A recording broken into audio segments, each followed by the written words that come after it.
من ذا الذي يقرض الله قرضا حسنا فيضاعفه له أضعافا كثيرة والله يقبض ويبسط وإليه ترجعون.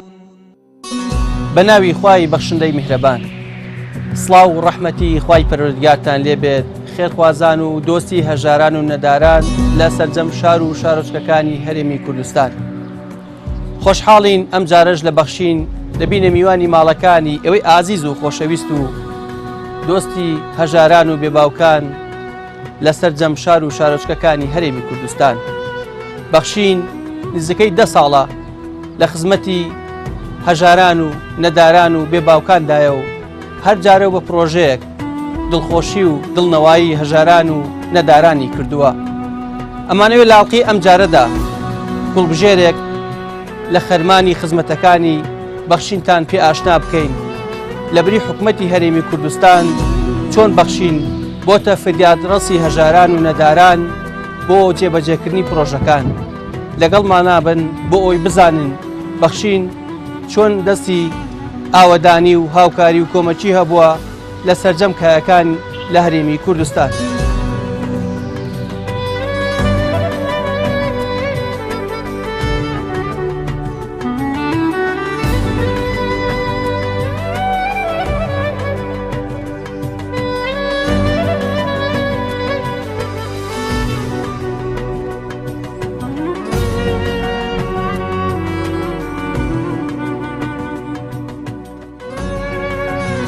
گوڵبژێرێک بە خەرمانی خزمەتەکانی بەرنامەی بەخشیندا. هاوشان لەگەڵکردنەوەی کەناڵی ئاسمانی پەیام وەک یەکەمین کەناڵی ئاسمانی ئیسلامی کوردی، پەیام وەک ئەرکێکی ئاینی و نیشتیمانی بە پێویستی زانی داهێنانێکی نوێ بێنێتە ئاراوە بۆ خزمەتکردنی هەژاران و بێنەوایانی هەرێمی کوردستان. لەو سۆنگەیەوە لەژێر دروشمی ببەخشن تا بەخشین بەردەوام بێت، بەرنامەی بەخشینی ئاشنایی دیدەی بینەرانی کرد. بەرنامەی بەخشین بەرنامەیەکی خێرخوازی کۆمەڵایەتیە کە ئێستا لە هەردوو کەناڵی ئاسمانی پەیام و بانگەواز پەخش دەکرێت. ئەو بەرنامەیەی تروسکەی هیوای نەخۆش و هەژاران و بێنەوا و بێباوکانی وڵاتی کوردەواریە. بەخشین ئەو بەرنامەیەی کە بۆتە پردی پێکگەیاندنی هەژار و دەوڵەمەند، بۆتە سیمای هەژاران و هاوکاری خێرخوازانی دڵئاوا و بە ئەمەکی وڵاتی گەیاندۆتە هەژاران بەبێ جیاوازی بیرکردنەوە و ئاینی و مەزهەبی. بەخشین لە ماوەی 10 ساڵی تەمەنیدا بە کۆمەک و هاوکاری خێرخوازان دەستی دیار و لە پێشینەی هاوکاری و بەدەمەوەچوونی خەڵکانی لێقەما و کارەساتبار و ئاوارە و خەڵکانی بێنەوا بووە.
بەخشین نەوەی بێکەسان. بەرنامەی بەخشین لە بواری پرۆژەی نیشتەجێکردنیدا بۆ هەژاران و بێنەوایان و نەخۆشان. بەرنامەی بەخشین لە ڕێگەی خێرخوازانەوە لە ماوەی ڕابردوودا توانیوێتی 116 خانوو بە سەرجەم پێداویستیەکانی ناوماڵەوە بۆ منداڵانی بێباوک و هەژار و نەخۆش دروست بکات لە زۆربەی شار و شارچکەکانی هەرێمی کوردستان تا لە ژیانی کرێچێتی و ناهەمواری ڕزگاریان بکات.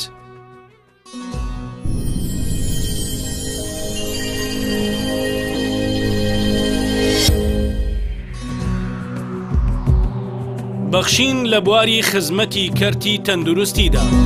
بەرنامەی بەخشین دەستی خزمەتگوزاری لە بواری کەرتی تەندروستیدا نەخشاند و هەستا بەکردنەوەی نەخۆشخانەیەک لە سلێمانی و دوو کۆمەڵگەی پزیشکی لە پارێزگای هەڵەبجەی شەهید و شاری کەلار کە سەرجەم خزمەتگوزاریەکانی خزمەت بە نەخۆشی لەخۆ گرتووە و بە نرخێکی زۆر گونجاو خزمەت بە سەرجەم چین و توێژەکانی کۆمەڵگە دەکات.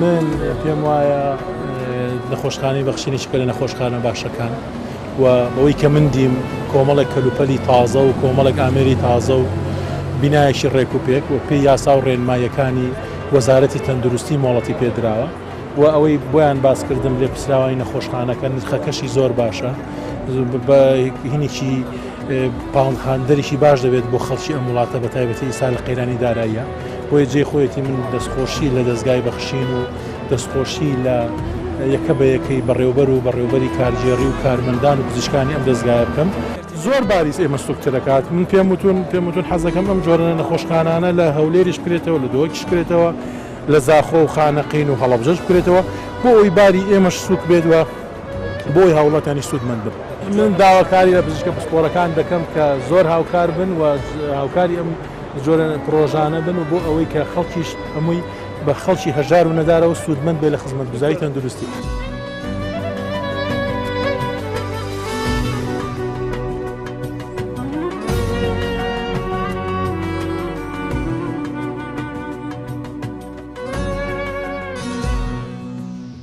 بەڕێی منم قەسخانەیە هاوکارێکی باشی تەندروستیە بێ لەبەرچی لەبەروی لەسەر ئەو ڕوئیا و فکرە دامبزراوە کە دەستگای خێرخوازی بەخشینەکە ئەم ڕۆژۆمان لە شتەکانی بوو بۆ یشتێکی جوانە نەخۆشخانەیەکی هەشتا قەرەوێڵەی لەسەر بنەمایەکی خێرخوازی ئیش بکات بەڕێی من هاوکارێکی باشی سەحە دەبێ هاوکارێکی باشی نەخۆشخانەکانی ملک تقریبا ئەمە نفسی سیستەمی حکومەتە ئیستیشاریەکانی ئێمە مەسەلەن وەک باسییان کرد پزیشێکی پسپۆر بە 3000 نەخۆشە بینێ ئەمە وەکو خەسخانەکانی حکومەت وایە.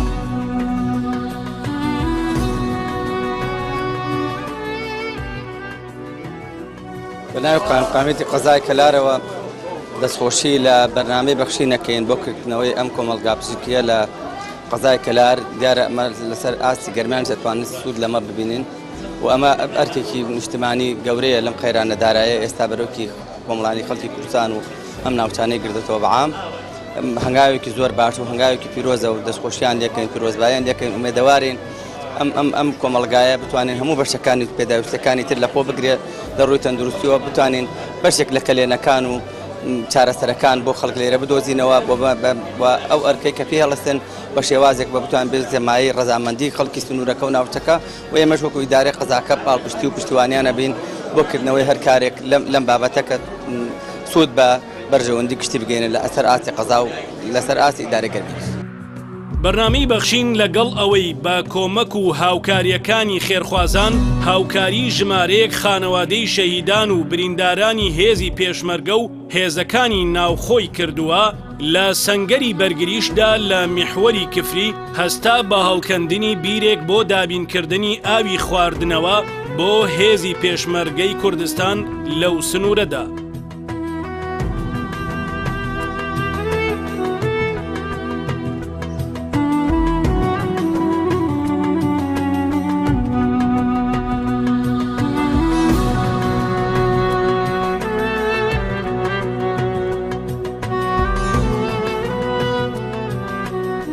بەناوی خوای گەورە و میهرەبان سەرەتا بە خێراتتان دەکەم سوپاسی کەناڵی بەخشین دەکەم سوپاسی کۆمەڵی ئیسلامی دەکەم بۆ ئەو ئەرکەی کە کێشایانەوە ئەو بیریان بۆ ئەم برا پێشمەرگانە هەڵکەنەوە و بێئاوی ڕزگاریانی کردووە بەڕاستی ئەمە لە وەرزی هاوینان کێشەیەکی زۆری بێئاویمانە کێشا تەنگانەمانە کێشا بە تەنکەر ئەومان بۆ هات تەنکەرەکان زۆر جار پێکیانە کەوت یا پەنچەرە بوونیان ئەبووە هۆی دواکەوتنی ئاوەکە سنوورەکەیش زۆر خۆتان چاکەتان ئەم سنوورە گەرمە و پێویستی بە ئاوە دەستان خۆش بێت شتێکی چا بۆ برا پێشمەرگانە سوپاسی هەموو کەسێک و هەموو لایەنێکەکەم کە دەستی یارمەتی بۆ برای پێشمەرگە درێژکات.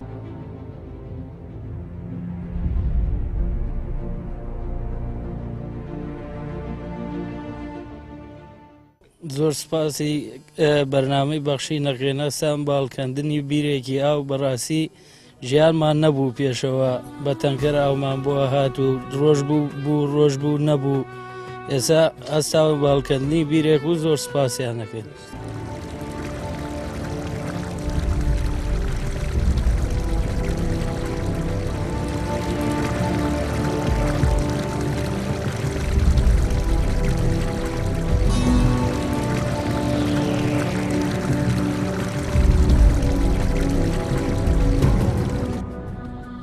مێردەکەشم لە 94 پێشمەرگە بووە ئێتر پار یەکی دوو نەخۆش و لەژەر ئەمەلێتا دەرنەچوو گیانی دەرچوو هەموو ساڵە پێشمەرگە بوو کاتی وەفاتی کرد موچەکەی دوو مانگدایان پێتر بڕە پێشەوەی پیاوەکەم وەفات کات کارمەندی ئاسایش بوو لە ڕانیا بەهۆی نەبوونی و کەم و کوڕی و ئیتر خۆشم بڵێن ئەوها بریندارم و 8 پارچە ئاسن لە قەلما ماوە لە شەڕا بریندارم و ئیتر هیچ چارەسەرێکم بۆ نەکراوە پارچەکانیش دەرناکرێت ئیتر خۆشم هیچ ئیمکاناتێکم نییە.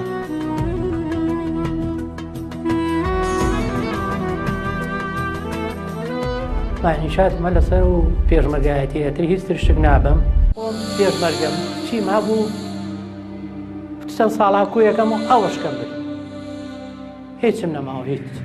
بەرنامەی بەخشین لە سەروبەندی ڕووداوەکانی 16 ئۆکتۆبەری 2017 ناوچە دابڕێنراوەکانی کەرکووک و دووسخورماتوودا. بەخشین لەگەڵ یەکەمین ساتەکانی ڕووداوەکە و وەک یەکەم دەستی بەهاناوەچوون و خێرخوازی هاوکاری و خزمەتی پێشکەش بە میوانانی دانیشتوانی شاری دووسخورماتوو کرد کە ژمارەیان زیاتر لە 1000 خانەوا دەبوون. ئەمە و لەگەڵ دەستپێکردنەوەی وەرزی خوێندندا بەخشین هەستا بە دروستکردنی 6 پۆلی خوێندن لە چوارچێوەی قوتابخانەی ئاوارەکانی ناوچەکە لە شاری کەلار بۆ ئەوەی قوتابیانی میوانانی دووسخورماتوو بێبەش نەبن لە خوێندنی ساڵی 2017-2018. ڕوویداوی گەورە ڕوودا لە سنوورەکانی ئەمە سنوورەکانی ئەو ناوچە دابڕاوەکانی عێراق وەکو دووز و کەرکووک و جەلەولا و قزرەوات و بڕێ دەور و پشتی ئەم چەند شارە وەکو دیەکانی تابعی ئەم شارانە. ئاوارەیەکی زۆر بۆمان هات بۆ کەلار. برادرانی بەخشین بە زووترین کات هاتن بە هاوکاریمان لەبەرەوەی دابینی شوێنی دامەزراندنی قوتابیانی ئەو هەوڵاتیانە بکەن. لەسەرەوە هەموو شتێک هەموو مستەلزەماتێکی بیناکردنی 6 پۆلی ملحق بە دوو مجەمەعی کەرەڤانی لە قەزای کەلار بۆ ئەوەی 400 تا 500 قوتابی سەرەتایی و ناوەند و دواناوەند بەشدار بێ بۆ نەڕۆیشتنی خوێندنیان استمرار بکەن بە دیراسەی خۆیان. ئەمڕۆ لە دوو بۆنەی کەلاردا واتا لە دوو شوێنی بۆنەدا کە کاری خێرخوازیتیا ئەنجامدرا بۆ قوتابخانەکانی ئاوارەکان و ناسەحین لە شاری کەلاری خۆشەویست.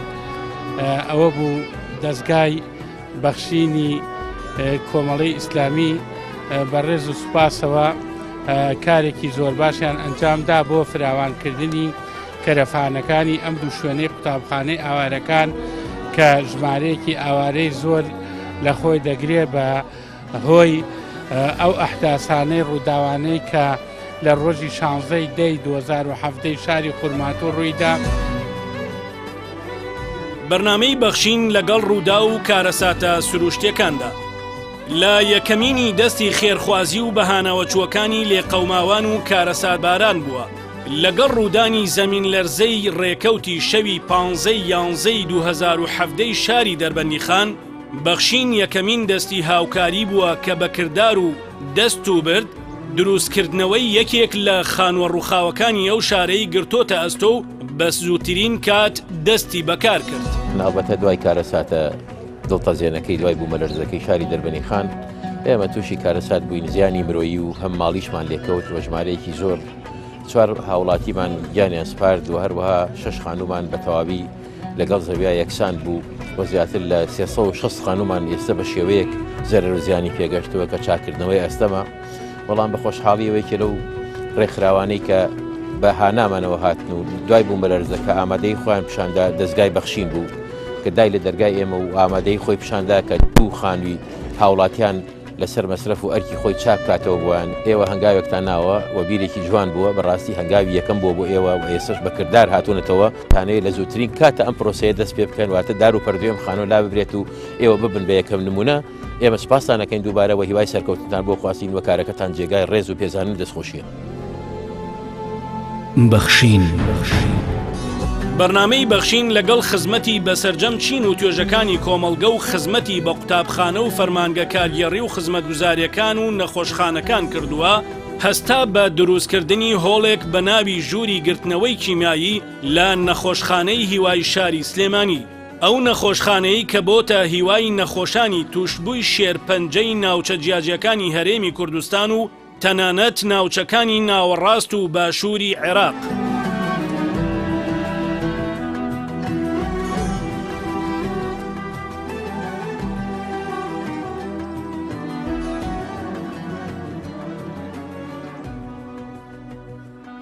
ئەو پرۆژێم قسە بەردەستی کەوان ژوورێکمان بۆ دروستکەن بە ناوی گرتنەوەی عیلاجی کیمیایی ژووری پریپەرێشنی پیوەتی تەحسیری تەغذیە عیلاجی کیمیایی لەو ژوورەیە کە ژوورەکە نزیکی 70 بۆ 80 مەترە بێت. ئەوان شانسان خۆشبەختانە ئەرکی گرتنە ئەستۆی ئەو ژوورەیان گرتە ئەستۆی خۆیان و خۆشبەختانە ئەو ژوورە تەحزیری هەموو عیلاجی کیمیاوی نەخۆشخانە هیوایتیا ئەکرێت کە هەموو نەخۆشەکانی عێراق کوردستان لەو ژوورەدا تەحزیرەکە بەرنامە بەڕێزە کە بەرنامەی بەخشینە بەڕاستی ناوی خۆتان بە خۆتانەوە بوو دەستی یارمەتیتان درێژ کرد بۆ ئەو نەخۆشانە و ژوورەتان بۆ دروستکردن. ئێمە وەکو نەخۆشخانە هیوا وەکو بەڕێوەبەرایەتی نەخۆشخانە هیوا سپاستان دەکەین خوا نمونەتان زیادکە ئینشەڵا خێرخوازانی تری چاوتان لێ بکەن بۆی بتوانن کلێنێکی نەخۆشخانەکە پڕ بکەنەوە. بەرنامەی بەخشین لەگەڵ خزمەت و هاوکاریکردنی چین و توێژەکان هەستاوە بە خزمەتکردن و هاوکاریکردنی مادی توێژی ژینگە پارێز کە ئەم چینە گەورەترین خزمەت بە وڵات و نیشتیمان دەکەن و پارێزگاری لە ژینگەی کوردستانی خۆشەویستمان دەکەن. بەخشین هاوکاری پێشکەش بە 1285 ژینگە پارێز کرد. دەستخۆشی تەواو بە ناوی قایمقامێت و بە ناوی فەرمانگە حکومەکان بنێرم بۆ کەناڵی ئاسمانی پەیامی خۆشەویست بیلئەخص بەرنامەی بەخشینی خۆشەویست. من خۆمی یەکم لەو کەسانی متابعی ئەو بەرنامە زۆرەکەم وەکو مامۆستا باسی کرد بەبێ جیاوازی سیاسی بەبێ جیاوازی دەم و ڕەنگ لە ماوەی ئەو ساڵی کە دەستیان کردو بە ئیشەکان توانیانە بەشێکی زۆری خەمی هاوڵاتیان بە تایبەتی ئەو چینەی کە وەزعی داراییان خراپە و ئەو چینەی کە بارێکی ناهەمواریان بەسەرا هاتووەکو نەخۆشی هاوکاریان بن پیرۆسترین نەریتە کە کەناڵی ئاسمانی پەیام دەستی پێ کردووە. جێ خۆیەتی لەمڕۆدا سپاسی بەرنامەی بەخشی بکەینەوە بەرنامەیەکەوە بەڕاستی دوو لە مجاملە بۆ خۆشمان کەم تا زۆر متابعەکەین یەکێ لەو بەرنامەی کە خزمەتی چین و توێژە کەم دەرامەتەکانە کاوانەی کە بەهۆی نەخۆشیەوە یا بەهۆی کەم دەرامەتیەوە یا بەنەهۆی نەبوونی خوانەوە کێشەی ژیانیان بۆ دروستبووە. ئەمە مایە دڵخۆشیە لە هەمۆشی دڵخۆشی تر ئەوەیە کە ئەم بەرنامەیە جیاوازی ناکە هەم لە نێوان خەڵکەکان هەم لە نێوان شوێنی چەجێبوونەکانیان. زۆر سپاسی ئەم بەرنامەی بەخشینی کەناڵی پەیام دەکەم کە لە ئەم ساڵا توانی ئەم چینەماندوونە ناسە بەسەر بکاتەوە. بەڕاستی لەم قەیرانە کاتی خۆی بوو جێگای خۆی بوو زۆر دەستخۆشیان لێکم. بەخێرهاتنی ستافی ئەو بەرنامە جوان و ناوازەیەکەین و هەروە هیوادارین خوا پاداشتی دارێژەری ئەو بەرنامەیە خاوەنی ئەو بیرۆکەیە و جێبەجێکارانی و سەرپەرشتیارانی و ئەو کەسانەشی کە بەخشەرن بۆ بەرنامەیەکەین هیوادارین پاداشتیان بدرێتەوە و من نمونەیەکی جوانە لە خزمەتکردنی خەڵک بەڕاستی ژمارەیەک باسکرا لێرە لە پارەکە کۆکراوەتەوە کە لە خێرخوازان وەرگیراوە درراوە بوو کەسانی کە شەونەخۆنیەکەن و ڕۆژ دەخەنە سەر ڕۆژ بۆ خزمەتکردنی کۆمەلگا بەڕاستی جێگای شکر و تەقدیرن جێگەی سوپاسن هیواداری نمونەیان زۆر بێ و بە خێرهاتنیانەکەین ئەو شاریان ڕوونا کردەوە. زۆر سپاس بۆ هەڵبژاردننی و سنووری ئێمە بۆ هەڵبژاردننی ئەو کارگوزار و کرێکارانی کە زۆربیان کە سوکاری شەیدان و ئەنفالن. بەرنامەی بەخشین و خزمەت بە توێژی خاوەن پێداویستی تایبەت. بەرنامەی بەخشین هەمیشە لە بیری توێژێکی زیندوو بەرجەستەی کۆمەڵگەدا بووە کە توێژی خاوەن پێداویستیە تایبەتەکانن. بەخشین لە بواری خزمەت بە ئەم چینە ڕێزدارەی کۆمەڵگا ڕۆڵی بەرچاوی هەبووە بە تایبەت لەم بارودۆخی قەیرانە دروستکراوەی کە بەرۆکی سەرجەم کایەکانی ژیانی خەڵکی هەرێمی کوردستانی گرتووە. هاوکاری مادی گەیاندۆتە دەستی 1889 خاوەن پێداویستی تایبەت. زۆر زۆر سپاسی کەناڵی ئاسمانی پەیام دەکەین بەرنامەی بەخشین ئەو بۆ دووەمین ساڵ سەردانی کۆمەڵەمان دەکەن نەخۆشخانی تەلەسیمیا بەسەر دەکەنەوە کە ئەوانەی کەم دەرامەت و هەژارن و دڵی ئەو منداڵانەوە ئەو خێزانانە خۆش دەکەن. کۆمەڵی کۆمەڵەکانی کوردستان مەڵبەندی گشتی لە شاری هەولێر ئەمڕۆ هەستین بە دابەشکردنی هاوکاری لە ڕێگای برادران لە ڕێگای بەرنامەی بەخشین لە کەناڵی پەیام. دەستخۆشی لەو برابەڕێزان ناکەین کە بۆم کارانە هەڵدەستن کە کاری خێرخوازی ئەنجام دەدەن بۆ ئەو کەسانەی کە پێویستن کەم دەرامەتن یاخود چینی کەمەندامانن. دەستخۆشیان لە یەکەم هیوادارین کە ئەمسالیان زیاد بێت بۆ ئەوەی زیاتر ئاور لە شەریحەی چین و توێژی کەمەندامان و خاوەن پێداویست تایبەت بدرێتەوە. بەڕاستی بەدڵ سواسی بەرنامەی بەخشینەکەین کە ئەمڕۆ ئەو ناوی کە بەخۆیەتی بەخشینی بەخشیە 100 خێزانی خاوەن پێداویستی تایبەت ئەو 100 خێزانەی کە بە مانای وشە پێویستیان بە بەخشینی ئەوانە لە ڕاستیدا ئەمە ئەو پڕی گەورەی خۆیانە ئەمە ئەو پڕی لەوردنی خۆیانە ئەو پڕی بەخشندەیە کە ئیشەڵا لای خوای گەورە قبول بێت.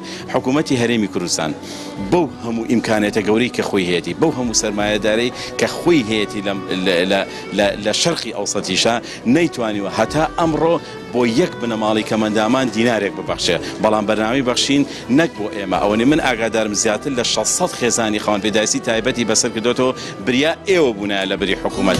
سپاس بۆ بەرنامەی بەخشین کە ئێمە بەسەرێک کات و هەموو ساڵێ سپاسی ئەو خێرخوازانە شەکەینەوە دەوڵەمەنداناکەین کە ڕاستی هاوکار و پشتیوانی بەرنامەی بەخشین خۆتان نەزان بە چای خۆتانەوە بینن ئەم توێژە بەڕاستی کۆمەڵی کورتەواڵە کوردستان توێژێکی لەناو کۆمەلگایە دیارین.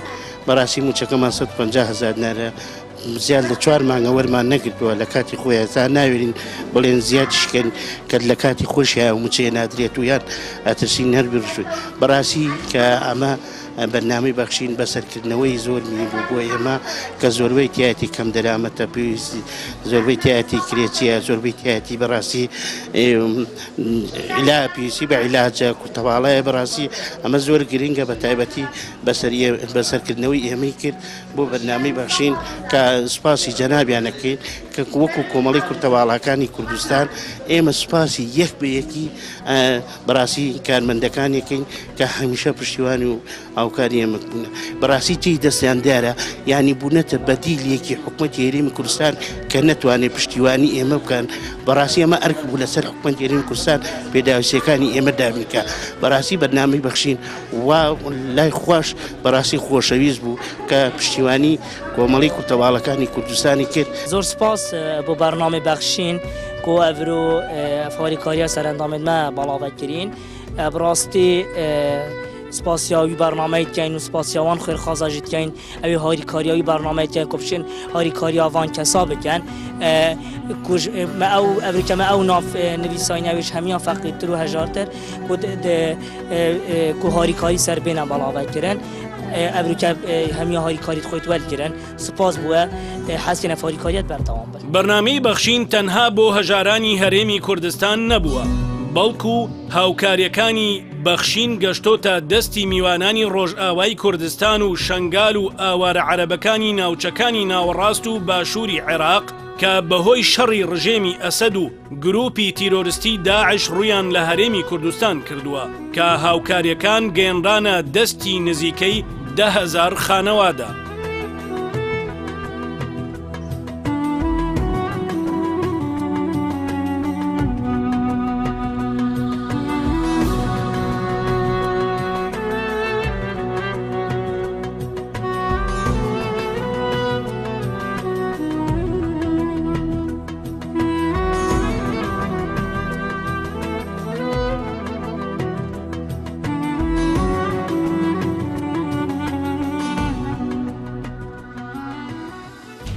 ملچای شنگالێ هاتنە هەف ڕۆژ بوون هەش ڕۆژ بوو ملچای شنگالێ نەخوارن دەفمە هەبوو نە نان هەبوو نە ئاف هەبوو هەندێک ڕێڤە مرن شبرچە وشتەعبە سەروان چیایە کەفتن و دابوون و تەیارێ تشتانین تاڤیتن ده بەدڵ ئاف تاڤیتن هەمێ ڕێڤە تەقەهان وەسعێوان گەلێکی پیسە وەڵە ئیستا قەنجە خوارن بۆمانی جلک تشت بۆ زاروا شیرانین ئەم گەلێکشوان مەمنون وەڵە گەلێک خزمەتی بۆما کردن وەڵە ئەو سەرسەرێمە و تشش مەرەقە دماندن و گەلە خودی خێراوان قبول بکەم گەلێکشوانن مەمنون.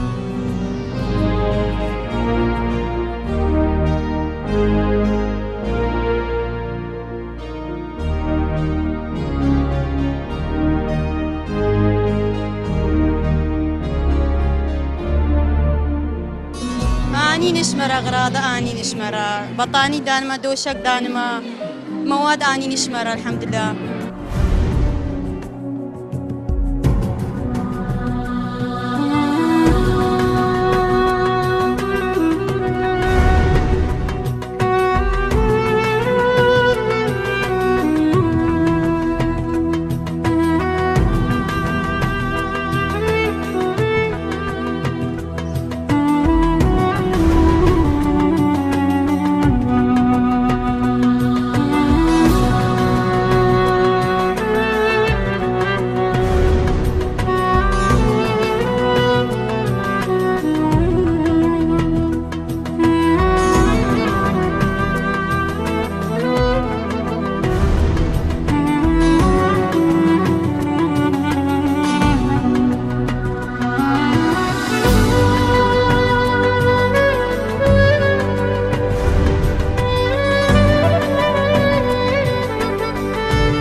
بینێرانی بەڕێز و دڵسۆزانی هەژاران و نەداران، ئەوەی کە بینیتان خەرمانێک بوو لە خزمەتەکانی بەرنامەی بەخشین. دیارە بەرنامەی خێرخوازی تەنها لە هەرێمی کوردستان بوونی نییە، لە سەرجەم دنیادا بوونی هەیە، تەنانەت بە وڵاتانەی کەەوە باوەڕیان بە دواڕۆژ و بە خێرکردنیش نییە.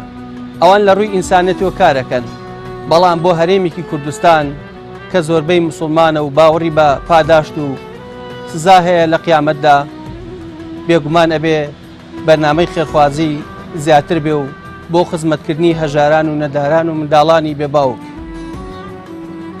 ئەوەی کە جێی دڵخۆشیە خێرخوازان لە سەرجەم خزمەتەکانی بەخشین جێدەستیان دیار بۆ و نانهێشتووە هەژاران و نەداران باری ناهەمواریان زیاتر نالەبار بێت و فرمەسکەکانیان زیاتر بێت.